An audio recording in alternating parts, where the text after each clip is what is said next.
بغیر کسی توقف کے میں چاہوں گا کہ سلسلہ کلام کو وہیں سے متصل جوڑ کے گفتگو کیجیے گا اور بتائیے گا کہ ہم اس وقت قرآن مجید کے تمام مقامات کو زیر بحث لانے کے بعد ذخیرہ حدیث میں داخل ہو چکے تھے. متعدد احادیث زیر بحث آ چکی ہیں جن کے اندر کسی نہ کسی پہلو سے مذمت یا کوئی تنبیہ ہے. ایک ایک چیز کو ہم ایکسپلین کر رہے ہیں. جاننا چاہتا ہوں کہ جو روایات ہم نے پڑھ لیں ان میں تو جو چیزیں تھیں، مباحث تھی، قارئین پہ واضح ہوئیں. آگے ذخیرہ حدیث کیا کہہ رہا ہے، ایک ایک روایت چاہتا ہوں اس پر گفتگو کریں. اور کہا یہ جاتا ہے کہ خود رسول اللہ صلی اللہ علیہ وسلم کی نسبت سے بعض ایسی روایتیں ہیں جن میں یہ الفاظ آگے ہیں کہ لوگ ان معازف کو، موسیقی کے آلات کو حلال کر لیں گے. جب حلال کر لیں گے تو اس کا مطلب یہ ہے کہ یہ حرام تھے. علماء کا استدلال ہے. روایات کیا کہتی ہیں؟ اس سے پہلے کہ میں آپ کے سامنے اگلی روایت پیش کروں، چند تمہیدی چیزیں. ایک تو یہ سمجھ لیجئے کہ ہم جب یہ کہتے ہیں کہ موسیقی اصلاً بالکل جائز ہے، تمام فنون لطیفہ اصلاً بالکل جائز ہیں، یہ ان کا استعمال ہے. تو اب استعمال ہے، یہ بات ہم نے اجمال کے ساتھ تو کہہ دی. اس وقت جو ان کے استعمالات ہم دیکھ رہے ہیں ان کی کیا نوعیت ہے؟ یعنی ایسا تو نہیں ہے نا کہ ہم یہ بات مجرد کہیں بیٹھ کے کر رہے ہیں. کسی خلا میں یہ چیز موضوع بحث ہے، اس کو زمین پر لائیے اور پھر یہ دیکھیے کہ یہاں کلاسیکی موسیقی بھی ہے، یہاں بہت اچھی آواز کے ساتھ حمد پڑھی جا رہی ہے، نعت پڑھی جا رہی ہے. موسیقی کے ساتھ بھی بہت سا پاکیزہ کلام ہے جو لوگ سناتے ہیں. فلاں اور فلاں بڑے شاعر کے کلام سے بھی ہم مستفید ہوتے ہیں، اور غنا کے ذریعے سے بھی ہوتے ہیں، موسیقی کے ذریعے سے بھی ہوتے ہیں. اسے مغنی بھی پڑھتے ہیں، مغنیات بھی پڑھتی ہیں. اسی طریقے سے آپ یہ بھی دیکھتے ہوں گے کہ بہت سے وہ مضامین جو محبت کے مضامین ہیں ہماری شاعری میں بھی ہیں، ہمارے ادب میں بھی ہیں. وہ آپ کو گلستان سعدی میں بھی ملیں گے، وہ آپ کو بوستان میں بھی ملیں گے، وہ آپ کو رومی کی مثنوی میں بھی ملیں گے، وہ آپ کو عطار اور ثنائی کے ہاں بھی ملیں گے، وہ آپ کو حافظ اور صائب کے ہاں بھی ملیں گے. اس طرح کے مضامین بھی لوگ پڑھتے ہیں. وہ عربی زبان کے ان قصائد میں بھی ملیں گے جو خود رسالت مآب صلی اللہ علیہ وسلم کے سامنے پڑھے گئے، اچھا، صحابہ کرام کے سامنے پڑھے گئے، سیدنا عمر کے سامنے پڑھے گئے. ان میں تشبیب کے مضامین بھی ہیں. وہ ساری چیزیں بھی عام حالات میں پڑھی جاتی ہیں، تحت اللفظ پڑھی جاتی ہیں، غنا کے ساتھ پڑھی جاتی ہیں، آلات کے ساتھ بھی پڑھی جاتی ہیں. ٹھیک. یہ سارے وہ استعمالات ہیں جو کسی پاکیزہ چیز کو پہنچانے کے لیے، صاف ستھرا کلام آپ کو سنانے کے لیے، یا محض تفریح کے لیے، یا محبت کے وہ مضامین جو ہمیشہ سے انسان کی دلچسپی کا باعث رہے ہیں، ان کو بیان کرنے کے لیے استعمال کیے جا رہے ہیں. یہ تمام استعمالات بالکل جائز استعمالات ہیں. لیکن وہ موسیقی جس کے ساتھ دسیوں لغویات وابستہ ہو جاتی ہیں، ولگیرٹی وابستہ ہو جاتی ہے، فواحش کی ترغیب وابستہ ہو جاتی ہے، شرک اور بدعت اور اس طرح کے مضامین خود اس کلام میں داخل ہو جاتے ہیں، قوالیوں میں داخل ہو جاتے ہیں. اسی طرح کی چیزیں فلمی گیتوں میں آپ کے سامنے آتی ہیں. آپ کے نائٹ کلبوں میں جس طرح کی موسیقی پیش کی جاتی ہے، اس وقت جس طرح کی فلمیں بنتی ہیں، اور اس میں محض غزل ہی تو نہیں گائی جاتی، غالبی تو نہیں پڑھا جاتا، حافظی کو تو نہیں سنایا جاتا. آپ جانتے ہیں کہ اس کے ساتھ کس طرح جسموں کی نمائش بھی ہوتی ہے اور کس طرح فواحش کی ترغیب بھی ہوتی ہے. یہ ساری چیزیں جتنی ہیں، کیا ہمارے اس بیان کے نتیجے میں یہ سب بھی جائز ہو گئی؟ نہیں. یعنی آپ کہیں گے نا کہ جو گفتگو ہو رہی ہے، جس موضوع پر بات ہو رہی ہے، وہ اصل فن ہے. اور اس فن کو جب آپ استعمال کرتے ہیں، یعنی دیکھیے نا، ایک شخص کو اللہ تعالیٰ نے موزوں طبیعت دی ہے، ایک شخص کو اللہ تعالیٰ نے منہ قلم سے نقوش بنانے کی صلاحیت دی ہے، ایک شخص کو اللہ تعالیٰ نے قلم کو اس طرح استعمال کرنے کی صلاحیت دی ہے کہ اس سے خطاطی کے بہترین نمونے سامنے آ جاتے ہیں. یہ اپنی ذات میں فنون ہے. یہی صورتحال اداکاری کی ہے. یعنی یہ جتنے فنون ہیں، اب آپ جب ان کے استعمال کی طرف آتے ہیں تو میں نے یہ عرض کیا تھا کہ ہم یہ دیکھتے ہیں کہ لوگ اس معاملے میں احتیاط نہیں کرتے جی، اور پھر ان حدود میں بھی داخل ہو جاتے ہیں جن میں کسی بندہ مومن کو نہیں داخل ہونا چاہیے. موسیقی کی وہ قسمیں بھی رواج پا جاتی ہیں جن کو ہم اس وقت دیکھ رہے ہیں، اور کسی مہذب مجلس میں بیٹھ کر نہ سن سکتے ہیں نہ دیکھ سکتے ہیں. ٹھیک. یہ ساری بات سامنے رکھتے ہوئے اب آپ یہ دیکھیے کہ استعمال کی یہ صورتیں جب پیدا ہو جائیں، لوگ اس طرح بیگانہ ہو جائیں، جب وہ اس کے ساتھ وابستہ لغویات کے بارے میں بھی متنبع نہ رہیں، تو ان کو متنبع کرنا چاہیے. بالکل چاہیے. ایک مصلح بھی کرے گا، دین کا ایک عالم بھی کرے گا. تہذیب اور شرافت کے ساتھ چیزوں کو دیکھنے اور دکھانے والے بھی کریں گے، اور اگر خدا کا پیغمبر ہوگا تو وہ بھی کرے گا۔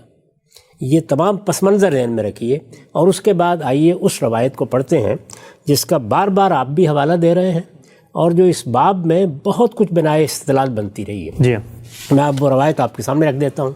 اس روایت کے بارے میں یہ سمجھ لیجئے کہ یہ بخاری سے لی گئی ہے، اس کا رقم ہے 5590۔ ٹھیک، اس کے الفاظ ہیں، اور یہ میں اصل عربی میں پڑھ دیتا ہوں۔ یہ کہتے ہیں عبد الرحمن بن غنم اشری ہیں یہ، اور انہوں نے یہ روایت ابو عامر رضی اللہ عنہ یا ابو مالک اشری سے روایت بیان کی ہے۔ ٹھیک، یہ کہتے ہیں کہ یہ بالکل صحیح روایت ہے، واللہ ما کذبنی سمع النبی صلی اللہ علیہ وسلم یقول، اور بخدا انہوں نے مجھ سے جھوٹ نہیں بولا کہ انہوں نے نبی صلی اللہ علیہ وسلم کو سنا کہ آپ نے فرمایا۔ کیا فرمایا؟ لَيَكُونَنَّ مِنْ أُمَّتِي أَقْوَامٌ يَسْتَحِلُّونَ الْحِرَّ وَالْحَرِيرَ وَالْخَمْرَ وَالْمَعَازِفَ۔ آپ نے فرمایا میری امت میں کچھ ایسے لوگ ضرور پیدا ہوں گے جو شرمگاہوں اور ریشم اور شراب اور موسیقی کے سازوں کو حلال کر لیں۔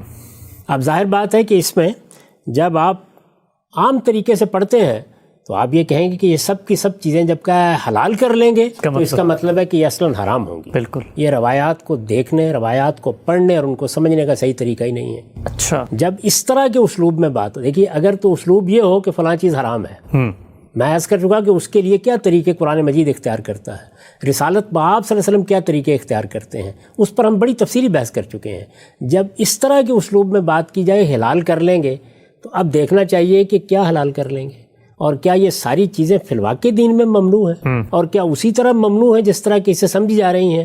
تو میں سب سے پہلی چیز آپ کے سامنے رکھتا ہوں، اس میں پہلی چیز یہ بتائی ہے کہ میری امت میں کچھ ایسے لوگ ضرور پیدا ہوں گے جو شرمگاہوں کو حلال کر لیں گے۔ جی، اب میں آپ سے یہ پوچھتا ہوں کہ شرمگاہیں حرام ہیں؟ فی نفسی تو نہیں، یعنی شرمگاہیں کیا اصلاً ممنوع قرار دے دی گئی ہیں؟ اگر آپ کہیں گے شرمگاہیں اصلاً ممنوع ہیں تو اس کا مطلب جانتے ہیں کیا ہوگا؟ اس کا مطلب یہ ہوگا کہ جنسی داعیہ جو خدا نے رکھا ہے وہ اصلاً حرام قرار دے دیا گیا ہے، وہ اصلاً کوئی بہیمیت کی چیز ہے، وہ اصلاً کوئی غیر اخلاقی چیز ہے، یہی مطلب ہوگا نا اس کا۔ تو آپ اس کو پڑھنے کے بعد اگر علی الاطلاق یہ فتویٰ دے دیں گے تو اس کا مطلب یہ ہے کہ وہ چیز کہ جس کو ہمارے دین میں روا رکھا گیا ہے، جس کی بنیاد ہی دین کے اندر اس لیے واضح کی گئی ہے کہ اللہ تعالیٰ کی اسکیم اسی کے ذریعے سے روبہ عمل ہوتی ہے، بلکہ بعض حالات میں اس کو اللہ تعالیٰ کی عبادت کے برابر قرار دیا گیا ہے، جی، یعنی جس میں انسان حلال کی جستجو کرتا ہے، جس میں وہ اللہ کے حکم پر رجوع کرتا ہے، اللہ کے حکم پر رکتا ہے۔ یہ ساری باتیں قرآن میں بھی بیان ہوئی ہیں، حدیثوں میں بیان ہوئی ہیں۔ شرمگاہوں کے بارے میں قرآن مجید کا بیان دیکھیے، وہ کتنا واضح ہے، سورہ معارج میں بھی اور سورہ مومنون میں بھی۔ اس میں یہ بتا دیا گیا ہے کہ شرمگاہیں اصلاً بالکل حلال ہیں، اس کے لیے کچھ شرائط ہیں، جی، اور وہ کیا ہیں؟ وہ یہ ہے کہ آپ علی الاعلان کسی عورت کے ساتھ اس تعلق کا اظہار کریں گے، آپ اس کے لیے کوئی تقریب منعقد کریں گے، آپ اپنے معاشرے کو بتائیں گے کہ آج سے میں یہ تعلق قائم کرنے کے لیے اس عورت کو اپنے نکاح میں لے رہا ہوں، اور عورت یہ اعلان کرے گی کہ وہ مرد کو اپنے نکاح میں لے رہی ہے۔ یہ جب آپ اعلان کر دیں گے تو اس کے بعد ایک زندگی بھر کے سنجوگ کا معاہدہ ہو جائے گا، اب شرمگاہیں آپ کے لیے حلال ہیں۔ ٹھیک، یہ بات بالکل واضح ہے۔ تو اس کا مطلب یہ ہے کہ جیسے ہی ہم یہ الفاظ پڑھیں گے تو ہمیں سب سے پہلے کیا دیکھنا ہوگا؟ یہ رجوع کر کے دیکھنا ہوگا کہ قرآن مجید میں شرمگاہوں کے بارے میں کیا کہا گیا ہے، اللہ تعالیٰ نے اس کے کیا اصول بیان کیے ہیں۔ تو ظاہر ہے کہ یہاں جب رسالت مآب صلی اللہ علیہ وسلم یہ فرما رہے ہیں تو آپ کے پیش نظر کیا ہے؟ آپ کے پیش نظر یہ ہے کہ وہ شرمگاہیں جن سے مقاربت اللہ تعالیٰ نے حرام قرار دی، ٹھیک، وہ شرائط جن کے ساتھ حلال قرار دیے، جو لوگ ان کو پورا نہیں کریں گے اور اس کے بغیر رجوع کریں گے، تو کیا ہوا یہاں پر؟ یعنی وہ حدود، وہ شرائط اللہ تعالیٰ نے جو چیزیں بیان کی ہیں وہ سب چونکہ پس منظر میں موجود ہیں، ان کو سامنے رکھ کر یہ الفاظ علی الاطلاق بول دیے۔ لیکن کوئی شخص کہے گا کہ روایت میں تو مطلق بیان ہوئے ہیں۔ میں یہ عرض کر رہا ہوں نا، اسی پر میں نے آپ کو توجہ دلائی ہے کہ جیسے ہی وہ یہ پڑھے گا تو کیا یہ جائز ہوگا کہ وہ اس سے یہ استدلال کرنا شروع کر دے؟ بالکل ٹھیک، وہ یہ کہے یہ علی الاطلاق ممنوع ہو گئی ہیں، شرمگاہوں کے ساتھ اب قربت کسی صورت میں بھی اختیار نہیں کی جا سکتی۔ اس حدیث نے بالکل واضح کر دیا ہے تو میں یہ گزارش کر رہا ہوں کہ یہ دین کو سمجھنے کا کوئی صحیح طریقہ ہی نہیں ہے۔ یعنی بعض موقعوں کے اوپر، جیسے میں نے پہلے بھی عرض کیا تھا کہ بات الفاظ کی حد تک علی الاطلاق بیان ہوتی ہے، لیکن اس کا وہ مدعا نہیں ہوتا، اس سے وہ مقصود نہیں ہوتا۔ اس میں کسی خاص موقع پر کسی استعمال کو سامنے رکھ کر، حدود و شرائط سے کسی اعراض کو سامنے رکھ کر، لوگوں کی کسی غفلت کو سامنے رکھ کر کسی چیز کی طرف توجہ دلائی جاتی ہے۔ تو سب سے پہلی چیز یہ دیکھیے، چنانچہ میں نے اس کے اوپر جو نوٹ لکھا ہے وہ کیا ہے، یعنی اللہ تعالیٰ کی نافرمانی کرتے ہوئے زنا اور اغلام جیسے گناہوں کا ارتکاب کریں گے۔ اچھا، یعنی اس کا مطلب کیا ہوگا؟ جب یہ کہا گیا ہے کہ شرمگاہوں کو حلال کر لیں گے، تو کیا اس میں یہ تنبیہ کی جا رہی ہے کہ لوگ شادیاں کرنا شروع کر دیں گے، لوگ بیویاں لے آئیں گے، لوگ ان کے ساتھ مجامت کریں گے، اور رسالت مآب صلی اللہ علیہ وسلم کی اس حدیث کی روح سے یہ سب کچھ ناجائز ہو گیا ہے؟ اس میں وہ چیزیں بیان ہوں گی جن چیزوں کے بارے میں ہم دوسرے ذرائع سے یہ جانتے ہیں کہ ان کو ممنوع قرار دیا گیا ہے۔ یعنی جو کام شرمگاہوں میں کرنا حرام تھا ان کو حلال کر لیں گے، اس کو حلال کر لیں۔ ٹھیک، یعنی اس کا مطلب یہ ہوگا کہ وہ شرمگاہیں حلال کر لیں گے جن کو اللہ نے حرام رکھا، ان کے ساتھ وہ معاملہ کریں گے جو معاملہ اللہ نے روا نہیں رکھا۔ ظاہر ہے کہ اس سے ایک مسلمان واقف ہے، اس سے قرآن مجید کا ایک طالب علم واقف ہے، اس کے بارے میں کسی مزید شرح و وضاحت کی ضرورت نہیں ہوتی۔ جیسے ہی یہ بات کہی جاتی ہے کہ وہ شرمگاہوں کو حلال کر لیں گے، تو ہم چونکہ قرآن مجید کی تصریحات سے واقف ہیں، ہم اپنے دین کی تصریحات سے واقف ہیں، ہم اس معاملے میں اس پوری امت کے اندر یا اس سے پہلے انسانیت میں جو دین کا تصور رہا ہے، اخلاقیات کا تصور رہا ہے، اس سے واقف ہیں۔ اس کی روشنی میں ہم یہ کہیں گے کہ یہاں وہ شرمگاہیں مراد ہیں جن شرمگاہوں کی طرف رجوع کو اللہ تعالیٰ نے ممنوع قرار دے رکھا ہوا ہے، انہی کے بارے میں رسالت مآب صلی اللہ علیہ وسلم فرما رہے ہیں، نہ کہ علی الاطلاق اب بیویوں کے ساتھ مقاربت، مجامت، نکاح کرنا، انہیں اپنے نکاح میں لانا، یہ بھی ممنوع قرار دے دیا۔ بالکل ٹھیک۔ تو یہ بات پوری طرح سمجھ لیں، یعنی اللہ تعالیٰ کی نافرمانی کرتے ہوئے زنا اور اغلام جیسے گناہوں کا ارتکاب کریں گے، اور اس طرح ان شرمگاہوں کو عملاً حلال کر لیں گے جنہیں اللہ تعالیٰ نے حرام ٹھہرایا۔ ٹھیک ٹھیک ٹھیک۔ یہاں میں نے یہ عملاً کے الفاظ اس لیے کہے کہ یہ ضروری نہیں ہے کہ وہ آپ کے سامنے آ کر کہیں کہ آج سے زنا جائز ہو گیا، یا یہ کہیں کہ اغلام جائز ہو گیا، بلکہ عملی طور پر لوگ ان گناہوں کا ارتکاب کریں گے۔ اس وجہ سے یستحلون کے الفاظ استعمال کیے۔ یہ قید اس لیے ضروری ہے، کیوں مجھے یہ کہنا پڑا، کیوں بتانا پڑا، کیوں ان سب چیزوں کا حوالہ دینا پڑا؟ آپ کہیں گے کہ تو ہر چیز شخص جانتا ہے، تو میں یہ کہہ رہا ہوں کہ ہر شخص وہ سب چیزیں جانتا ہوتا ہے، اس لیے اس کے پس منظر میں رکھ کر ہمیشہ گفتگو کی جاتی ہے۔ قرآن مجید میں بھی بعض اوقات ایسے اسالیب آ جائیں گے تو ہم یہ کہتے ہیں کہ قرآن فلاں جگہ یہ بات بیان کر چکا ہے، یہ اصول بیان کیا جا چکا ہے، یہ قاعدہ بتایا جا چکا ہے، اس کو سامنے رکھ کر اس کلام کو ہم دیکھیں گے اور اس کے بارے میں، ان حدود و شرائط کے بارے میں لوگوں کو متنبع کریں گے۔ تو میں نے لکھا ہے کہ یہ قید اس لیے ضروری ہے کہ تمام شرمگاہیں حرام نہیں ہیں، یعنی شرمگاہیں اصلاً ممنوع نہیں ہیں، شرمگاہیں اصلاً حرام نہیں ہیں، بلکہ اللہ تعالیٰ نے کچھ حدود و شرائط مقرر کر دیے ہیں جن کے بعد وہ حلال ہوتی ہیں۔ ہر مسلمان جانتا ہے کہ بیویوں کی شرمگاہیں خدا کے دین میں کبھی حرام نہیں قرار دی گئیں، وہ ہمیشہ حلال رہی ہیں اور حلال ہی رہیں گی۔ یہ پہلی بات جانیے۔ اب اس کے بعد دوسری پر آئیے۔ اس کے بعد یہ کہا کہ ریشم، یعنی ریشم کو حلال کر لیں گے۔ جی، سب سے پہلے تو میں عرض کر دوں کہ ہمارے ہاں چونکہ وہ لوگ بھی سننے والے ہیں کہ جو دور جدید میں چیزوں کو دیکھ رہے ہیں کہ یہ ریشم کیوں ممنوع ہے، ہم یہ جانتے ہیں نا کہ اللہ تعالیٰ نے کچھ بنیادیں واضح کی ہیں، ان بنیادوں کو ہم اس سے پہلے بڑی وضاحت کے ساتھ بیان کر چکے ہیں۔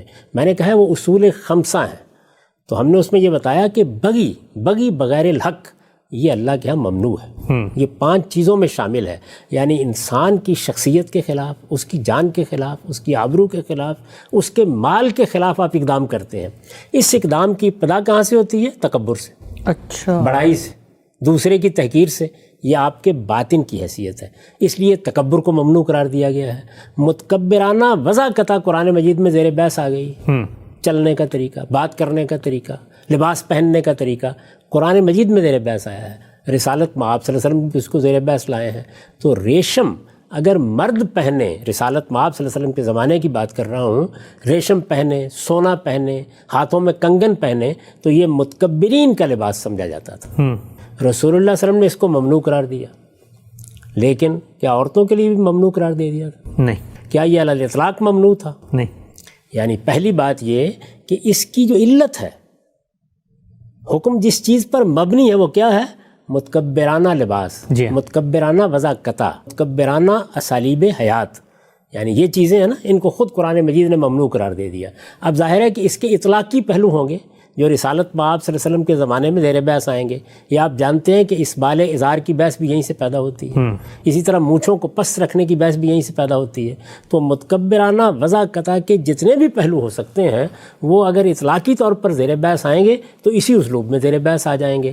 لیکن ہم یہ جانتے ہیں کہ اس وقت بھی عورتوں کے لیے یہ کوئی چند نہیں ہے، دو نہیں ہے، 10 نہیں ہے، یوں نہیں ہے کہ اندھوں کے لیے، یوں نہیں ہے کہ بہروں کے لیے، یعنی یہ دنیا کی آدھی آبادی ہے، ان کے لیے جائز ہے، ان کے لیے یہ بالکل جائز ہے۔ کیوں جائز ہے؟ اس لیے کہ جب عورتیں یہ لباس پہنتی تھیں، ریشم پہنتی تھیں یا آج اس طرح کوئی لباس پہنتی ہیں، تو ان کے لیے یہ متکبرانہ وضع نہیں ہوتی، ان کے لیے یہ زیب و زینت کی چیز بن جاتی ہے۔ بالکل ٹھیک۔ یہ وہ جگہ ہے جہاں سے دین کی باتوں کو سمجھنا چاہیے ان کے اندر اتر کر۔ تو اب جب رسالت میں آپ صلی اللہ علیہ وسلم نے یہ فرمایا کہ ریشم کو حلال کر لیں گے، ایک شخص اس روایت کو پڑھتا ہے اور پڑھنے کے بعد گھر میں جاتا ہے اور یہ کہتا ہے کہ میں نے آج یہ روایت پڑھی ہے اور یہ روایت فلاں اور فلاں صحابی سے آئی ہے اور یہ بخاری میں نقل ہوئی ہے، لہذا بی بی سب سے پہلے تو ریشم کے تمام کپڑے نکالو اور ان کو جلا دو۔ یہ کام تو خود رسول اللہ نے نہیں کیا۔ وہ خاتون کیا کہیں گی جواب میں؟ اگر وہ دین سے واقف ہیں تو وہ یہ کہیں گی کہ یہ کیا نئی بات تم سنا رہے ہو۔ اب وہ یہ کہتا ہے کہ یہ دیکھیے میں نے یہ روایت پڑھی ہے، اس روایت میں تو علی الاطلاق ریشم کا ذکر ہو گیا ہے، اس میں تو یہ نہیں بیان کیا گیا کہ یہ صرف مردوں کے لیے بات ہو رہی ہے۔ تو اسے توجہ دلائی جائے گی کہ یہ دین کو سمجھنے کا طریقہ نہیں ہے۔ یہاں رسالت مآب صلی اللہ علیہ وسلم بعد کے زمانوں میں لوگوں کے ایک رویے پر تنبیہ کر رہے ہیں، حلتیں حرمتیں نہیں بیان کر رہے اس موقع کے اوپر، یعنی یہ توجہ دلا رہے ہیں کہ میرے بعد میری امت کے لوگ ان چیزوں کے بارے میں ایسے بے پرواہ ہو جائیں گے کہ جو ان کے حدود ہیں، جو ان کے شرائط ہیں، جن چیزوں کو ان میں ملحوظ رکھنا چاہیے ان کا خیال نہیں رکھیں گے۔ ٹھیک، یہ بیان کیا۔ اس کے بعد اب دیکھیے میں نے اس پر کیا لکھا ہے، میں نے لکھا ہے یعنی دیکھیے نا، اوپر بیان ہوا ریشم کو حلال کر لیں گے، کوئی شرط نہیں، کوئی قید نہیں، کوئی وضاحت نہیں، یہ تصریح نہیں ہے کہ عورتوں کے لیے یا مردوں کے لیے یا کس صورت میں، یعنی جب وہ کسی معاشرے میں مترفین کا لباس سمجھا جاتا ہو، مترفین متکبرین بڑے بڑے لوگ، جس کو بعض حدیثوں میں لباس شہرت بھی کہا گیا ہے، یعنی جب وہ کسی معاشرے میں مترفین کا لباس سمجھا جاتا ہو جو انسان کے باطن میں بغی بغیر الحق کے رجحانات پر دلالت کرتا اور ظاہر میں تکبر کی علامت بن جاتا ہے۔ یعنی اندر کیا ہے؟ تکبر، باہر اس کا ظہور کیسے ہوتا ہے؟ کبھی چال میں، کبھی انداز گفتگو میں، کبھی بات چیت کے طریقوں میں، کبھی دوسروں کے سامنے استدلال کرنے میں، کبھی خاص طریقے کی وضاقتہ میں، اور کبھی لباس میں بھی، اور ظاہر میں تکبر کی علامت بن جاتا ہے۔ نبی صلی اللہ علیہ وسلم کے عہد میں ایسا ہی تھا، اس کی یہ حیثیت اب باقی نہیں رہی، لیکن ہر شخص جانتا ہے کہ اس کی جگہ بہت سی دوسری چیزیں آ چکی ہیں جن کی حیثیت اس زمانے میں وہی ہے جو اس وقت ریشم کی تھی، چنانچہ ان کا حکم بھی یہی ہونا چاہیے، کیونکہ حقیقت جو ہے وہ اس کا اطلاق ہوگا۔ اب دونوں چیزوں پر یہاں توجہ دلائی جائے گی۔ ایک تو یہ کہ یہ کوئی علی الاطلاق حرمت نہیں ہے، یہ عورتوں کے لیے اس وقت بھی جائز تھا۔ عورتیں دنیا کی آدھی بلکہ آدھی سے زیادہ آبادی رہی ہیں، رسالت مآب صلی اللہ علیہ وسلم کی امت میں بھی یہی صورتحال ہے، اس لیے اس کے حدود یہ ہیں، اس کے شرائط یہ ہیں، اس کا پس منظر یہ ہے، اس کی علت یہ ہے، اس کی حقیقت یہ ہے۔ پھر یہ توجہ دلائی جائے گی کہ اس میں لفظ پر نہیں رہ جانا چاہیے، بلکہ یہ دیکھنا چاہیے کہ کیا کچھ اور چیزیں تو اس وقت اس کے حکم میں داخل نہیں ہو گئیں۔ یعنی اب بہت سے لباس، بہت سے رہن سہن کے طریقے نئے ایجاد ہو گئے ہیں، ان میں متکبرین کی وجہ کیا ہے؟ اچھا، ان میں مترفین کے طریقے کیا ہیں؟ تو ظاہر ہے کہ جو اصل علت ہے، جب دین کا ایک حکیم طالب علم اس کو سمجھ لے گا تو ان کی جانب بھی توجہ دلائے گا۔ تو یہ دو مثالیں ہو گئیں۔ اس کے بعد تیسری چیز جو اس روایت میں بیان ہوئی ہے وہ کیا ہے؟ وہ ہے والخمر، شراب۔ اب ہم شراب کے بارے میں دیکھتے ہیں تو معلوم ہوتا ہے کہ قرآن مجید نے واضح کر دیا ہے کہ وہ علی الاطلاق ممنوع ہے، کوئی بحث پیدا نہیں ہوتی، اچھا، اس جگہ کوئی بحث نہیں۔ اس میں ظاہر ہے کہ یہی ہے نا کہ جیسے ہی ایک بات بیان کی گئی ہے تو آپ یہ دیکھیں گے کہ یہاں حرمت یا حلت کا قانون نہیں بیان کرنا مقصود، کسی آنے والی صورتحال پر لوگوں کو توجہ دلانا ہے، ٹھیک، تاکہ وہ کہیں حدود و شرائط سے بیگانہ نہ ہو جائیں۔ تو اس میں شراب کا ذکر بھی آ گیا، اور پھر جو چیزیں بیان کی گئی ہیں ظاہر ہے کہ یہ زنا اور شراب اور اس طرح کی دوسری چیزیں، جیسے میں نے ابھی ذکر کیا کہ ہمارے ہاں نائٹ کلبوں میں کیا ہوتا ہے، ہمارے ہاں بعض فلموں میں کیا ہوتا ہے، ہمارے ہاں جو لغویات اس وقت وابستہ ہو گئی ہیں ان کی کیا نوعیت ہے، تو ایک پورا ماحول بنتا ہے نا، اس پورے ماحول کی چیزیں ہیں جو رسالت مآب صلی اللہ علیہ وسلم نے یہاں بیان کی ہیں، اس میں شراب بھی زیر بحث آ گئی۔ تو شراب کے بارے میں ہم کیوں یہ کہتے ہیں کہ یہ علی الاطلاق ہے؟ اگر فرض کیجئے کہ یہاں پر خمر کا ذکر ہوتا اور دوسری جانب ہم قرآن مجید میں جاتے اور وہاں جا کر یہ پتہ چلتا کہ شراب کو تو علی الاطلاق ممنوع نہیں قرار دیا گیا، وہ تو صرف اتنی بات کہی گئی ہے کہ لا تقربوا الصلاۃ وانتم سکارا، ٹھیک، جب تم نماز پڑھ رہے ہو اس وقت تمہیں نشے میں نہیں ہونا چاہیے۔ تو ہم یہ بتاتے نا کہ یہاں در حقیقت وہی صورت مراد ہے جی، لیکن اب چونکہ ہم یہ جانتے ہیں کہ شراب کو علی الاطلاق ممنوع قرار دے دیا گیا، اس کی معمولی سے معمولی مقدار کی بھی ممانعت کر دی گئی ہے، تو اب یہ ہر حال میں ممنوع ہے، بغیر قید و شرط کے ممنوع ہے، تو ہم یہ بتائیں گے، یعنی اس حدیث کو پڑھنے والے کو بتائیں گے، اس سے استدلال کرنے والے کو بتائیں گے کہ ہمارے پاس چونکہ اس کے بارے میں یہ معلومات موجود ہیں، قرآن سے موجود ہے، رسالت مآب صلی اللہ علیہ وسلم کے دوسرے ارشادات سے موجود ہیں، تو اس وجہ سے اس معاملے میں تم ٹھیک کہہ رہے ہو، یہ علی الاطلاق ممنوع ہے۔ اب آگے بڑھیے، آخر میں پھر وہ موسیقی کے سازوں کا ذکر کیا گیا ہے، تو میں عرض کر چکا ہوں کہ اب وہ ساری بحث کو اپنے ذہن میں تازہ کر لیجیے۔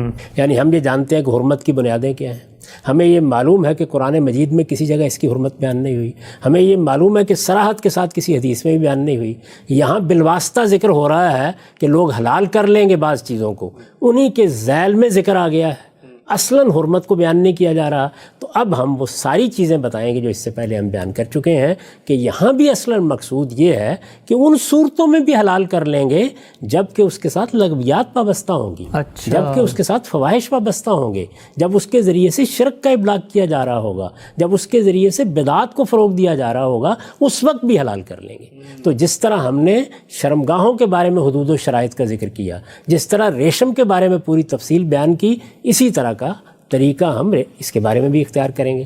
چنانچہ دیکھیں میں نے لکھا ہے، مطلب یہ ہے کہ اس صورت میں بھی حلال کر لیں گے، یعنی کس کو؟ موسیقی کے سازوں کو، غنا کو۔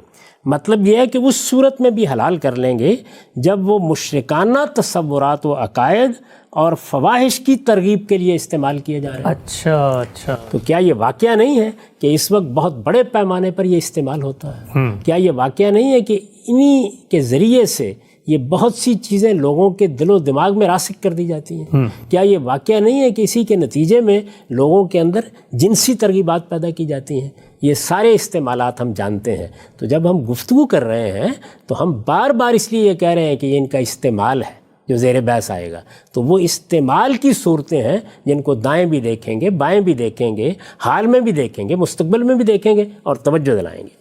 مطلب یہ ہے کہ اس صورت میں بھی حلال کر لیں گے جب وہ مشرکانہ تصورات و عقائد اور فواحش کی ترغیب کے لیے استعمال کیے جا رہے ہوں، جس طرح کہ ہمارے اس زمانے کے زیادہ تر، یہ دیکھیے زیادہ تر، جس طرح کہ ہمارے اس زمانے کے زیادہ تر فلمی گیتوں اور نعتوں اور قوالیوں میں بغیر کسی تردد کے استعمال کیے جا رہے ہیں۔ آپ نے بھی اطلاق کر کے بتا دیا، اطلاق کر کے بتا دیا، یعنی آپ فواحش کی ترغیب کی مثالیں بھی دیکھ سکتے ہیں، آپ مشرکانہ عقائد کی ترغیب کی مثالیں بھی دیکھ سکتے ہیں، آپ بدعات کی ترغیب کی مثالیں بھی دیکھ سکتے ہیں، اور یہ نعت کے نام سے جو چیزیں پڑھی جا رہی ہیں ان میں بھی دکھائی جا سکتی ہیں، قوالیوں کے نام سے جو چیزیں پیش کی جا رہی ہیں ان میں بھی دکھائی جا سکتی ہیں، اور یہ گیتوں میں بھی اور شاعری میں بھی دکھائی جا سکتی ہیں، بلکہ بہت تاثیر کے ساتھ، بہت مؤثر طریقے سے یہ ساری چیزیں شعراء نے لوگوں تک پہنچائی ہیں، بنیادی تصورات کو راسخ کیے، دین کے حقیقی تصورات لوگوں کی نگاہوں سے پوشیدہ ہو گئے ہیں، یعنی اس فن کو اس طرح استعمال کیا گیا ہے، لیکن یہ ہوگا اس کا استعمال ہی زیر بحث ہے، اور اس استعمال کو سامنے رکھ کر رسول اللہ صلی اللہ علیہ وسلم فرما رہے ہیں، میں نے یہ لکھا ہے کہ یہ شرط اس لیے ضروری ہے کہ اللہ تعالیٰ نے سورہ اعراف کی آیت 33 میں صراحت کر دی ہے کہ خور و نوش کی حرمتوں کے علاوہ اس نے صرف 5 چیزیں حرام کی ہیں، یعنی فواحش، حق تلفی، جان و مال اور آبرو کے خلاف زیادتی اور شرک و بدعت۔ آگے کی روایتوں سے یہی حقیقت مزید مبرہن ہو جائے گی۔ اچھا، یعنی آگے صرف یہی نہیں کہ یہ میں نے ماضی بیان کر دیا، قرآن کی طرف توجہ دلا دی، اصول خمسہ کی طرف توجہ دلا دی، آپ کو بتا دیا کہ خود اس روایت میں جو چیزیں بیان ہوئی ہیں وہ بھی اس شرح و وضاحت کا تقاضا کرتی ہیں، صرف موسیقی نہیں، شرمگاہیں بھی اس کا تقاضا کرتی ہیں، ریشم بھی اس کا تقاضا کرتا ہے۔ آگے کی روایتوں میں خود رسالت مآب صلی اللہ علیہ وسلم کا طرز عمل بتا دے گا کہ یہاں یہ بات علی الاطلاق نہیں کہی گئی، اس میں در حقیقت اس کا برا استعمال ہی زیر بحث ہے۔ اور چونکہ وہ زمانہ آنے والا تھا کہ صحابہ کرام کے بعد لوگ اس معاملے میں بے احتیاطی اختیار کریں گے، یہ بے احتیاطی تاریخ میں بھی اختیار کی گئی ہے، اس وقت بھی ہم دیکھتے ہیں کہ اختیار کی جا رہی ہے۔ تو اگر رسالت مآب صلی اللہ علیہ وسلم نے ان سب چیزوں کے بارے میں متنبہ فرمایا تو یہ بالکل صحیح فرمایا۔ اس لیے روایت پر کوئی اعتراض نہیں ہے، اصل چیز یہ ہے روایت کو کہاں رکھنا ہے، اس کو کس طرح سمجھنا ہے، اس کو لوگوں تک کیسے پہنچانا ہے۔ اس طرح کے اسلوب میں پھر عرض کروں کہ حرمتیں نہیں بیان ہوتی، ایسے موقعوں کے اوپر پہلے سے موجود کچھ چیزیں ہوتی ہیں جن کو اللہ تعالیٰ نے بعض حدود و شرائط کے ساتھ اور بعض جگہ علی الاطلاق ممنوع قرار دیا ہوتا ہے، ان کے کسی استعمال کو یا ان کے بارے میں کسی غفلت کو سامنے رکھ کے یہ یستحلون کے الفاظ استعمال کیے جاتے ہیں۔ ہم سے جو بات آپ نے آخر میں فرمائی کہ خود رسالت مآب صلی اللہ علیہ وسلم سے منسوب ایسی روایات ہیں جن میں یہ جو اس کے استعمالات ہیں، یہ جو حدود و شرائط آپ نے گفتگو میں بیان کیے، وہ خود اطلاق کر کے رسالت مآب صلی اللہ علیہ وسلم کے اسوے میں، آپ کی سیرت میں، آپ کے قول میں بھی سامنے آ رہے ہیں۔ میں چاہتا ہوں بحث کو فوراً اب آگے بڑھا کے میں ہر آدمی یہ پوچھنا چاہے گا کہ پھر رسالت مآب صلی اللہ علیہ وسلم نے اگر یہی استعمالات تھے تو یہاں پر تو ایک مذمت آئی ہے، منفی پہلو سے بات ہوئی ہے کہ غلط استعمال ہوگا، تو کیا باقی روایتوں میں یہ جو اچھے استعمالات ہوتے ہیں ان کی رعایت سے بھی کوئی چیز فرمائی ہے کیا؟ میں وہی عرض کر رہا ہوں، میں پہلے بتا چکا، یہ روایتیں جب ہم نے پڑھنا شروع کی تو میں نے اس وقت یہ عرض کیا تھا کہ مذمت کے مضامین بھی ہوں گے، ترغیب کے مضامین بھی ہوں گے، تحسین کے مضامین بھی ہوں گے، اباحت کے موضوعات بھی ہوں گے، یہ سب چیزیں ہوں گی، اس لیے کہ وہی بات ہے جو میں عرض کر رہا ہوں کہ علی الاطلاق ان میں سے کوئی چیز ممنوع نہیں ہے۔ موسیقی ممنوع نہیں ہے، تصویر کشی ممنوع نہیں ہے، اداکاری ممنوع نہیں ہے، شاعری ممنوع نہیں ہے، کوئی چیز بھی ممنوع نہیں ہے جن کو ہم فنون لطیفہ سے تعبیر کرتے ہیں، یہ ان کے استعمالات ہیں۔ اور کسی چیز کے استعمالات اگر بہت زیادہ غلط ہو جائیں، بہت زیادہ حدود سے متجاوز ہو جائیں تو بعض اوقات اسی طرح تعمیم کے الفاظ میں ان کی طرف توجہ دلائی جاتی ہے۔ یہ اسالیب ہم بھی اختیار کرتے ہیں۔ میں اس سے پہلے آپ کو مثالیں دے چکا کہ ہم یہ کہا کرتے تھے کسی زمانے میں کہ یہ ریڈیو ٹیلی ویژن یہ تو شیطان کے کارخانے ہیں۔ تو اس طرح کے اسالیب استعمال کیے جاتے ہیں جب آپ یہ محسوس کرتے ہیں کہ کسی چیز کا زیادہ استعمال غلط ہو رہا ہے یا لوگ اس معاملے میں غفلت برت رہے ہیں۔ ان اسالیب کو سامنے رکھ کر ہمیشہ روایتیں پڑھی جاتی ہیں اور اسی طرح ان کو دیکھا جاتا ہے۔ ہمارا دین اس طرح کے مبہم یا مجمل فکروں پر مبنی نہیں ہے، وہ محکمات پر مبنی ہے۔ اور وہ کیا ہے کہ دین نے پہلے یہ بیان کر دیا کہ حرمت کی بنیادیں کیا ہیں، خور و نوش میں یہ بنیادیں ہیں، اخلاقیات میں یہ بنیادیں ہیں۔ اس کے بعد اس کے اطلاق کی صورتیں مختلف حدود و شرائط کے ساتھ جگہ جگہ زیر بحث آتی رہتی ہیں۔ جس طرح کہ بغی کو حرام قرار دے دیا، یہ بتا دیا کہ اس کی بنیاد انسان کے باطن میں تکبر کے احساس سے پڑتی ہے۔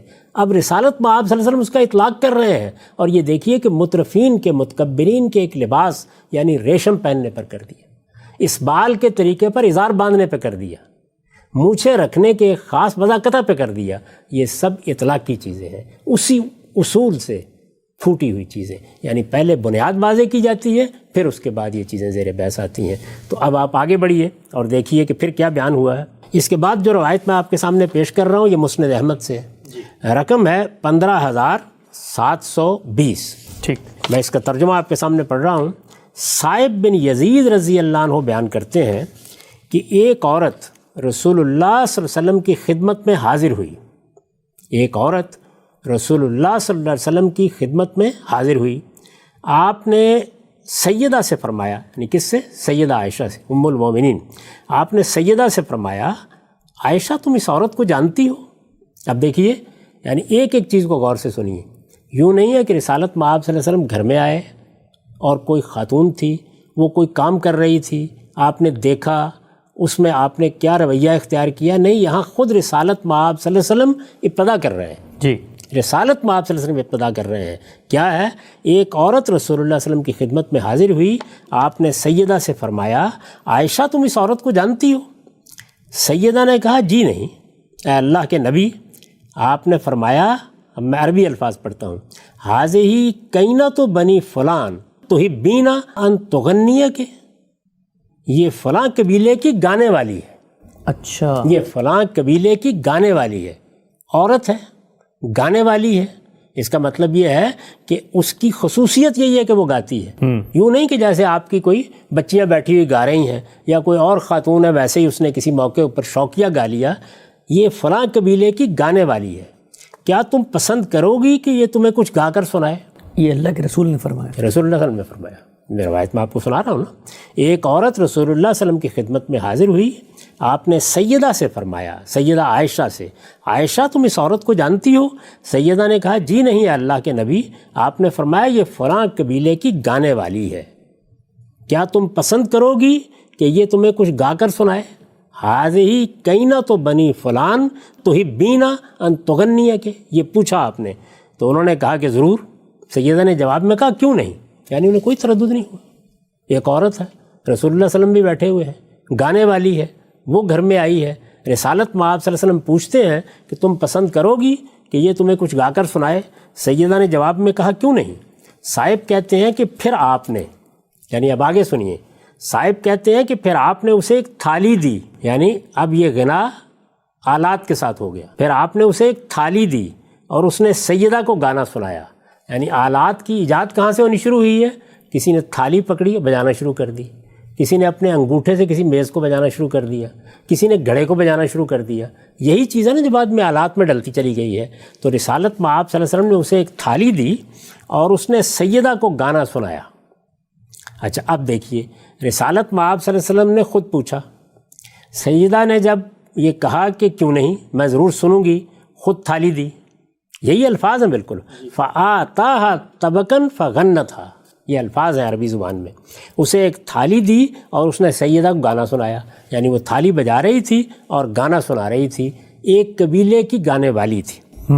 اب دیکھیے اس کے بعد نبی صلی اللہ علیہ وسلم نے فرمایا، یعنی خود ترغیب دی، خود تھالی دی، سیدہ نے گانا سنا، سیدہ ام المومنین ہے، یہ سب چیزیں ہو گئیں، اس کے بعد نبی صلی اللہ علیہ وسلم نے فرمایا شیطان نے اس کے نتنوں میں پھونکے مار دیں۔ اچھا، یعنی یہ کیا ہے؟ یہ در حقیقت ایک چیز جو آپ کے سامنے آئی ہے جو بالکل جائز ہے، اس کے جائز استعمال تک آپ نے اسے روا رکھا ہے، لیکن یہی چیز ہے کہ جو بعض اوقات بہت سی غلط چیزوں کی طرف ترغیب کا باعث بن جاتی ہے، تو اس پر توجہ بھی دلا دی ہے، اس کے بارے میں متنبہ بھی کر دیا ہے۔ تو میں نے عرض کیا تھا نا کہ جب آپ ان روایتوں کو پڑھیں گے تو کہیں رسالت میں آپ صلی اللہ علیہ وسلم ترغیب دیں گے، کہیں خود کہیں گے، کہیں اس کی اباحت کا مضمون بیان ہو رہا ہوگا اور اس کے ساتھ تنبیہ بھی ہو رہی ہوگی، جیسے اس سے پہلے ہم ایک تنبیہ پڑھ چکے ہیں۔ تو چنانچہ دیکھیے اس پر میں نے ایک نوٹ لکھا ہے، میں نے لکھا ہے یعنی جو سانس نتنوں سے کھینچی جاتی ہے، رسول اللہ کے اس جملے کا مطلب کیا تھا؟ جملہ کیا ہے؟ قد نفخ الشیطان فی منخرها، کیا مطلب ہے اس کا؟ یعنی جو سانس نتنوں سے کھینچی جاتی ہے وہ اس کے منہ سے شیطان کا جادو بن کر نکلتی، خود اہتمام سے سنایا ہے، اس کے بعد یہ تبصرہ بھی کیا ہے، شیطان کا جادو بن کر نکلتی ہے۔ ذرا تھوڑی دیر کے لیے تصور کیجئے کہ اگر یہ پیچھے کا سارا واقعہ نہ ہوتا، اگر راوی نے یہ دو جملے روایت کر دیے ہوتے یا یہ جملہ سنا دیا ہوتا تو ہمارے ہاں لوگ اس سے کیا کیا مضامین پیدا کر لیتے، لیکن روایت پوری تصویر سامنے لے آئی ہے۔ یعنی جو سانس نتنوں سے کھینچی جاتی ہے وہ اس کے منہ سے شیطان کا جادو بن کر نکلتی ہے۔ یہ سیدہ کو گانا سنوانے کے بعد اسی طرح متنبع فرمایا ہے جس طرح ہاروت و ماروت کے قصے میں بیان ہوا ہے کہ ان کو جو علم اللہ تعالیٰ کی طرف سے دیا گیا تھا اسے جب وہ کسی کو سکھاتے تھے تو اس کے ساتھ یہ تنبیہ بھی کر دیتے تھے کہ انما نحن فتنہ فلا تکفر، ہم تو صرف ایک آزمائش ہیں اس لیے تم اس کفر میں نہ پڑھو۔ یہ کیوں فرمایا قرآن نے؟ قرآن مجید کہہ رہا ہے کہ یہ علم ہم نے نازل کیا تھا، یہ کہہ رہا ہے کہ یہ فرشتے لے کر آئے تھے، یہ بتا رہا ہے کہ یہ دو فرشتے کون تھے؟ ہاروت و ماروت تھے، وہ یہ علم سکھاتے تھے اور اس کے ساتھ یہ تنبیہ بھی کر دیتے تھے، ٹھیک، اس لیے کہ وہ علم ایک دو دھاری تلوار تھا، اس بات کا اندیشہ تھا کہ لوگ اس کو غلط استعمال کریں گے۔ یہی وہ توازن ہے جو دین کو بیان کرنے میں اور اس طرح کی چیزوں کے معاملے میں ہمارے علماء کو بھی اختیار کرنا چاہیے۔ چیز اصلاً بالکل جائز ہے، وہ علم بھی اصلاً بالکل جائز ہے، کیا اللہ تعالیٰ کوئی ناجائز چیز اتاریں گے؟ کیا اللہ کے فرشتے کوئی ناجائز چیز لے کے آئیں گے؟ کیا فرشتوں نے کوئی سرکشی کر دی تھی؟ وہ ایک بالکل جائز علم تھا اور انسانوں کی بعض ضروریات کے لیے اتارا گیا، لیکن اس کے ساتھ کیا کہا؟ اس کے ساتھ کہا کہ انما نحن فتنہ فلا تکفر، ٹھیک، اور اس میں لفظ کفر استعمال کیا۔ یعنی تم جب اس علم کو سیکھو گے، اس کو غلط استعمال کرو گے تو اندیشہ ہے کہ اس حد تک انحراف اختیار کر لو گے کہ کفر میں جا پڑو گے۔ یہ نہیں کہا گیا کہ چونکہ کفر میں جا پڑنے کا اندیشہ ہے اس لیے اس علم کے قریب نہ جاؤ۔ حالانکہ وہ علم تو اللہ نے اتارا تھا۔ وہ علم تو اللہ نے اتارا، لوگوں کی ضرورت کے لیے اتارا۔ اسی کو سامنے رکھ کر میں یہ کہتا ہوں کہ یہ موسیقی اور یہ اداکاری اور یہ تصویر کشی اور یہ خطاطی کی صلاحیت، یہ سب اللہ کی نعمتیں ہیں، یہ اس نے دی ہیں۔ شعر کہنے کی صلاحیت یہ اللہ تعالیٰ کے انعامات ہیں انسان پر، لیکن یہ نعمتیں بالکل صحیح طریقے سے استعمال ہونی چاہیے۔ ان کا استعمال البتہ بہت سوچ سمجھ کر پوری تنبیہ کے ساتھ کرنا چاہیے۔ یہ نہیں ظاہر ہے کہ نتیجے کے لحاظ سے تھی، یہ جو فرمایا کہ فلا تکفر، کفر اختیار نہ کرو، کہیں کفر میں نہ جا پڑنا، یہ نہیں ظاہر ہے کہ نتیجے کے لحاظ سے تھی۔ گویا مدعا یہ تھا، یعنی ان فرشتوں کا جب وہ یہ کہتے تھے تو ان کا مدعا یہ تھا کہ ہمارا یہ علم دو دھاری تلوار کی حیثیت رکھتا ہے، زیادہ امکان یہی ہے کہ تم لوگ اسے سیکھ کر برے مقاصد کے لیے استعمال کرو گے اور اس طرح کفر و شرک میں مبتلا ہو جاؤ گے۔ یعنی علم جائز ہے، علم میں کوئی اعتراض نہیں، سیکھنے میں بھی کوئی اعتراض نہیں ہے، لیکن اگر انسان اس کو سیکھ کر غلط استعمال کرے گا تو اتنا غلط استعمال بھی ہو سکتا ہے کہ وہ اس کو کفر اور شرک تک لے جائے۔ جیسے اس سے پیچھے ہم نے کہا کہ ایسا زمانہ بھی آئے گا کہ جس میں لوگ اس کی پرواہ نہیں کریں گے کہ وہ کیا کہہ رہے ہیں، وہ کیا سن رہے ہیں، شاعری میں کیا ہے، غزل میں کیا ہے، مضامین کیا ہیں، قوالی میں کیا ہے، نعت میں کیا ہے، کسی شرک کی اشاعت ہو رہی ہے، بدعت کی ہو رہی ہے، بلکہ وہ اپنے ذوق کے ساتھ ایسی چیزوں کو روا رکھیں گے۔ تو رسول اللہ صلی اللہ علیہ وسلم نے متنبع فرمایا، بالکل اسی طرح متنبع فرمایا جس طرح کہ یہاں فرشتوں نے متنبع فرمایا۔ رسول اللہ صلی اللہ علیہ وسلم نے خود تھالی لا کے دی، خود سیدہ کو ترغیب دی، گانا سنوایا۔ یہ انسانی فطرت کی رعایت، یہ پیغمبر فطرت کا دین لے کے آیا تھا۔ چنانچہ یہ سب کرنے کے بعد یہ بھی ضروری ہوا کہ تنبیہ کر دی جائے کہ یہ جب گاتی ہے تو اس کے نتنوں سے جو آواز نکلتی ہے وہ شیطان کا جادو بن کے نکلتی ہے۔ کیا مطلب ہے؟ نتیجے کے لحاظ سے، جیسے یہاں فلا تکفر کے الفاظ ہیں اسی طرح یہ الفاظ یہاں آ گئے۔ کیا مطلب ہے؟ جس طرح میں نے عرض کیا، مطلب یہ ہے کہ ذرا متنبع رہنا، اس کی آواز میں سحر ہے، اس کے گانے میں جادو ہے۔ یہی گانا جو تم نے اس وقت سنا ہے کسی وقت اسی کو ان چیزوں کے ابلاغ کا ذریعہ بنایا جا سکتا ہے کہ جو اپنی ذات میں لغویات، جیسے سیدنا حمزہ کی اونٹنی کاٹنے میں، جیسے سیدنا حمزہ کی اونٹنی کاٹنے کے معاملے میں ہوا۔ تو یہ وہ چیز ہے کہ جس کو ملحوظ رکھ کے دیکھیں کہ کیا کہا ہے۔ گویا مدعا یہ تھا کہ ہمارا یہ علم دو دھاری تلوار کی حیثیت رکھتا ہے، زیادہ امکان یہی ہے کہ تم لوگ اسے سیکھ کر برے مقاصد کے لیے استعمال کرو گے اور اس طرح کفر و شرک میں مبتلا ہو جاؤ گے۔ یہاں بھی یعنی جب رسالت میں آپ صلی اللہ علیہ وسلم نے یہ سب کیا، یہاں بھی مدعا یہ ہے کہ گانا بجانا اصلاً کوئی بری چیز نہیں ہے۔ سیدہ کو سنوایا تو مدعا کیا ہے؟ تم نے اسے سن لیا، لیکن متنبع رہو کہ اس عورت کی آواز میں ایسا سحر ہے کہ اس کے ذریعے سے شیطان خدا کے بندوں کو شرک اور فواحش کی طرف کھینچ لے جا سکتا ہے اور اس کی یاد اور نماز جیسی چیزوں سے غافل کر سکتا ہے۔ اچھا، یعنی یہ بات سمجھ میں آ رہی ہے نا؟ جی، اس طرح کی بات ایسے موقعوں پر اس لیے کی جاتی ہے۔ اس عورت کی آواز میں ایسا سحر ہے کہ اس کے ذریعے سے شیطان خدا کے بندوں کو شرک اور فواحش کی طرف کھینچ لے جا سکتا ہے اور اس کی یاد اور نماز جیسی چیزوں سے غافل کر سکتا ہے۔ اس لحاظ سے دیکھیے تو یہ روایت ٹھیک اس رویے کو متعین کر دیتی ہے جو غنا اور موسیقی کے معاملے میں ایک بندہ مومن کو اختیار کرنا چاہیے۔ سبحان اللہ۔ یعنی اس میں دیکھیے دونوں پہلو آ گئے، اس میں مذمت کس پہلو سے ہے، تنبیہ کس پہلو سے ہے، توجہ کس پہلو سے ہے، وہ بھی بیان ہو گیا ہے، اور اس میں جواز بھی بیان ہو گیا ہے۔ جواز کیا بلکہ ترغیب بیان ہو گئی ہے۔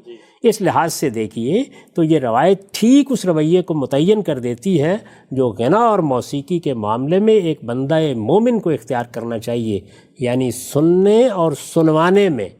رسالت میں آپ صلی اللہ علیہ وسلم نے سنا بھی، رسالت میں آپ صلی اللہ علیہ وسلم نے سنوایا بھی، یعنی سننے اور سنوانے میں کوئی حرج نہیں۔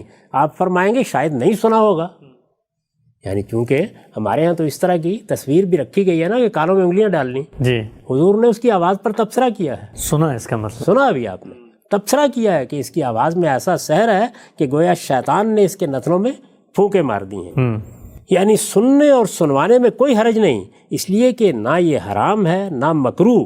اسے خود پیغمبر نے سنا اور سنوایا ہے، لیکن اس کے غلط استعمال سے جو آفات لاحق ہو سکتی ہیں، غلط استعمال سے جو آفات لاحق ہو سکتی ہیں، ان پر متنبہ ضرور رہنا چاہیے تاکہ شیطان اس کے ذریعے سے انسان کو کسی دوسرے راستے پر نہ لے جائے. ٹھیک. تو یہ واضح ہو گئی بات آپ کے اوپر.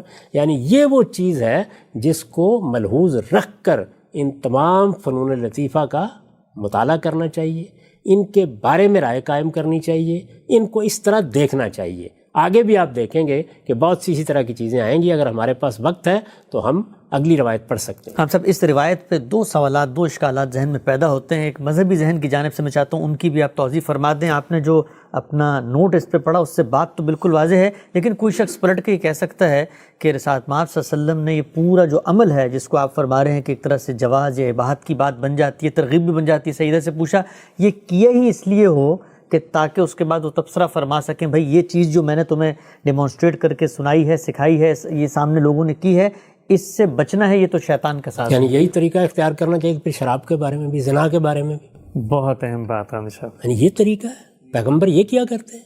پیغمبر اسی طرح پہلے کسی چیز، حرام چیز کو لوگوں کے لیے مباح کرتے ہیں، اس پر ان کو عمل کی ترغیب دیتے ہیں، ان سے کہتے ہیں تم گانا سننا پسند کرو گی، اس کے بعد سنواتے ہیں اور اس کے بعد یہ بتایا کرتے ہیں کہ تم نے دیکھ لیا کہ اس کے اندر کیا خرابی ہے. تو اس کو صحیح زاویے سے دیکھیے. یعنی ایک چیز جو اصل میں جائز تھی، جس کے سننے میں بھی کوئی حرج نہیں تھا، جس کے سنوانے میں بھی کوئی حرج نہیں تھا، اس کے ساتھ تھالی بھی دے دی ہے، ساز بھی فراہم کر دیا ہے، اس کی آواز کی داد بھی دی ہے، اور یہ تبصرہ بھی کر دیا ہے.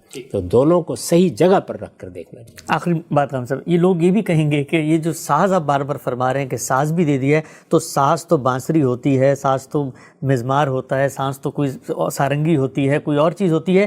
یہ تھالی کو غامدی صاحب نے ساز بنا کے پورے آلات موسیقی کو اس میں کہاں شامل نبی صلی اللہ علیہ وسلم نے مسجد بنائی اور اس کی تعمیر کی. آپ کو تعمیر تو صرف کچی اینٹ ہوتی ہے، یعنی ساز بنے کہاں سے؟ وہ یہیں سے بنے ہیں. اچھا. تھالی بجانے سے، گھڑا بجانے سے، انگلیوں کو چٹکانے سے، یہ ابتدا ہے اس کی. اس کے بعد ظاہر ہے کہ وہ ترقی پاتے چلے گئے ہیں. تو یہ دینے کی کیا ضرورت تھی؟ اگر یہ چیز اتنی ممنوع تھی تو اس کی ابتدا پیغمبر نے کیوں کر دی؟ خود تھالی پکڑ کے کیوں دی؟ فرماتے کہ کہیں سازوں کے لیے راستہ نہ کھل جائے، اس لیے یہ تنبیہ کرتے کہ تم اب صرف آواز ہی سے سناؤ گی جو کچھ سنانا، اور پھر میں تبصرہ کروں گا. یہ کیا چیز ہے؟ اصل میں وہ یہ ذہن وہ ہے کہ پہلے ہم نے اپنے دماغ میں ایک چیز کی حرمت کو بالکل راسخ کر لیا ہے، اس کے بعد ہر چیز اس زاویے سے دیکھ رہے ہیں. ٹھیک. تو میں آپ سے عرض کر رہا ہوں کہ جو پہلو ایسے ہیں جن پر تنبیہ ہونی چاہیے، تنبیہ کیجیے. جو استعمالات ایسے ہیں کہ جن کو غلط کہنا چاہیے، ان کے بارے میں لوگوں کو ضرور متنبہ کرنا چاہیے. جس طرح بھی ہم نے بہت سی گفتگو کی، لیکن یہی بات کرنی چاہیے کہ یہ چیزیں اپنی ذات میں ممنوع نہیں ہیں، یہ بہت سی صحیح چیزوں کے ابلاغ کا ذریعہ بن سکتی ہیں. اس وقت بھی آپ دیکھیے یعنی کس شدت کے ساتھ ہم نے ریڈیو کے بارے میں، ٹیلی ویژن کے بارے میں لوگوں کو کہا. میں ان زمانوں سے واقف ہوں کہ جب ہمارے علماء بعض موقعوں کے اوپر اپنے گھر میں اگر کوئی ریڈیو اور ٹیلی ویژن دیکھ لیں تو اس کے بعد طوفان برپا کر دیتے. میں جانتا ہوں کہ اگر کسی شخص کے بارے میں معلوم ہو جائے تو کہا جاتا تھا یہ فاسق و فاجر ہے. میں یہ بات جانتا ہوں کہ ایسی تحریکیں ہمارے یہاں اٹھی ہیں جن میں باہر نکال کر یہ آلات لوگوں نے توڑ ڈالے. یہ سب ہوا، لیکن اب کیا صورتحال ہے؟ اب اسی کا استعمال ہے جو آپ کی دین کے نام پر قائم ہونے والی حکومتیں کر رہی ہیں، آپ کے علماء کر رہے ہیں، تبلیغ کا ذریعہ بنا رہے ہیں. تو یہ وہی بات ہے کہ نہ ریڈیو اصل میں ممنوع تھا، نہ ٹیلی ویژن اصل میں ممنوع ہے، نہ تصویر اصل میں ممنوع ہے.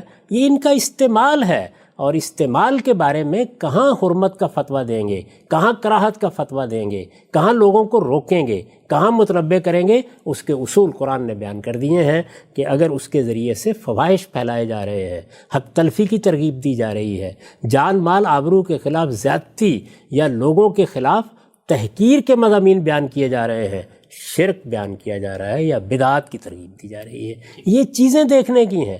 ہمارے ہاں حال یہ ہے کہ ہمارے ہاں کی نعتوں میں، ہمارے ہاں کی قوالیوں میں، ہمارے ہاں کے گیتوں میں یہ سب چیزیں موجود ہوتی ہیں، اور ہم کیا دیکھ رہے ہوتے ہیں کہ اگر تم گا کے سنا رہے ہو تو کوئی حرج کی بات نہیں، البتہ آلات نہیں ہونے چاہیے. آپ سے بہت اہم نقطہ ہے. نشست کا یہاں پر وقت ختم ہو رہا ہے. بہت ہی تفصیل سے ہم نے آپ سے جانا کہ وہ سب سے مشہور اور بڑی روایت جس کی بنیاد پہ موسیقی کی حرمت کی بات کی جاتی ہے، اس سے کیا مراد ہے، اور اس کے بعد یہ روایت لوگوں کے لیے سوچنے کا بہت سامان ہے. میں چاہوں گا کہ آگے کی روایات کو بھی ایک ترتیب سے ہم زیر بحث لائیں اور یہ جانیں کہ خود رسول اللہ صلی اللہ علیہ وسلم نے موسیقی کے مختلف استعمالات پر کیا تبصرے کیے ہیں. لیکن وقت یہاں پہ ختم ہوتا ہے. دوبارہ حاضر خدمت ہوں گے. اب تک آپ کے وقت کا بہت شکریہ. بہت شکریہ.